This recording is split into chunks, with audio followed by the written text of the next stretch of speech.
What's up guys, Houndish here, and today we're going to jump in and talk about Armor Transmog in Season 14. So, we'll touch on how it actually works for any folks who want a bit of a breakdown, as well as some of my thoughts on why currently the gameplay portion of the Armor Synthesis system is unfortunately a pretty terrible loop. And I know some folks have a lot of opinions about it, and then maybe some players are less invested in the idea, so give us your thoughts down below, and otherwise let's get into it. So before we talk about Armor Synthesis, this season we finally get an appearance customization screen, so it's a pretty neat addition because we can actually manage all of our armor ornaments and shaders in one place, apply shaders to individual pieces or entire sets, and we can switch our armor ornaments around for different looks, so it's a pretty tidy solution to armor customization in the game. Then of course Armor Synthesis or Transmog fits into this by allowing us to work towards unlocking older or power redundant armor as ornaments and then apply them to our equipped gear. And that gives us nearly the full spectrum of legendary armor and ornament visuals to play with, which in itself is a really good thing. Armor Synthesis though is kind of its own entire system introduced this season. So there's an intro quest for this that we can pick up from Banshee in the tower. It's pretty basic and it shows us some of the moving parts for the loom, the return of Ada 1, and her inventory items including the currencies required for Armor Synthesis. And most of it is pretty self-explanatory, but to cover the important parts of how the system actually works, we have Synthweave, and these are the items actually needed to convert an armor piece into a universal ornament in the new customization screen, and luckily the game does give us 10 of them to start out with in the season via the unlock quest. So the first part is pretty easy. However, to earn more Synthweave plates and continue transmogging gear in the future, we need to complete Armor Synthesis bounties for Ada, and the bounties have a lot of different objectives, multiple activity completions, killing champions. Mine right here was to get 200,000 points inside of Nightfall Strikes, for example. And to purchase a bounty costs 150 Synthstrand, which is a different currency, and Ada yet again does give us a bundle of it during the quest, so that lets us pick up our first bounty, and whenever we complete bounties, they drop us 100 rigid synth cord, and synth cord needs to be deposited at the loom near Ada. So using 100 synth cords will grant us one Synthweave for our class, allowing us to convert one more piece of armor into an ornament on the customization screen. But to earn Synthstrand to purchase bounties through gameplay, it turns out that one Synthstrand drops about every 2 minutes when we're actually in combat, and this was discovered by a lonely homie on Reddit, meaning that essentially the rate at which we earn Synthstrand isn't entirely based on the kills that we're making,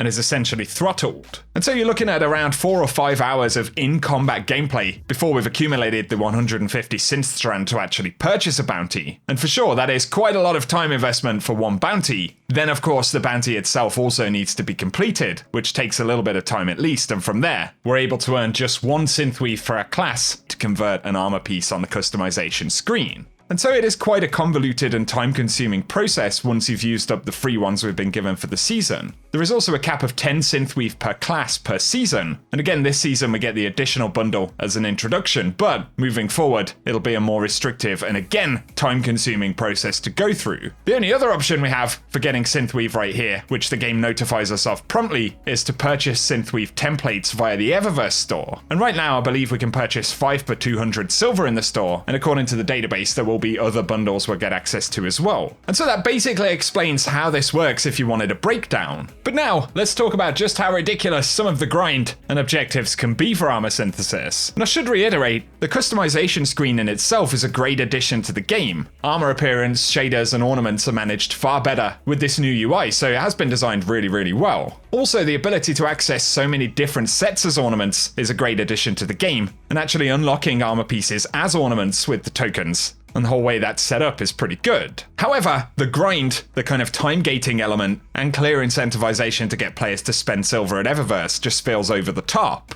Again, if you don't really have that many plans to use Transmog, you maybe don't care all that much about how the process works right now, and that's fair enough. However, if you do want to transmog your collections in a significant way, doing so through gameplay is incredibly tedious. Because firstly, there are so many different currencies and steps involved in the process, and that feels a little bit obnoxious, and specifically, the fact that earning Synthstrand to purchase bounties is so long-winded and seems to be time-gated based on your playtime just feels really annoying, and also means that realistically, there will be a lot of folks who won't even hit that season cap on Synthweave plates. So in general, the time required to be able to pick up bounties just feels kind of absurd. But there is also the element of RNG involved in bounty objectives. Some of them, like farming 40 champion kills in Nightfalls, just feels like too much. And you also don't know exactly which ones you're going to get when you purchase the bounties, so you can choose the playlist type, but won't see the specific objectives required until after you've spent hours worth of currency.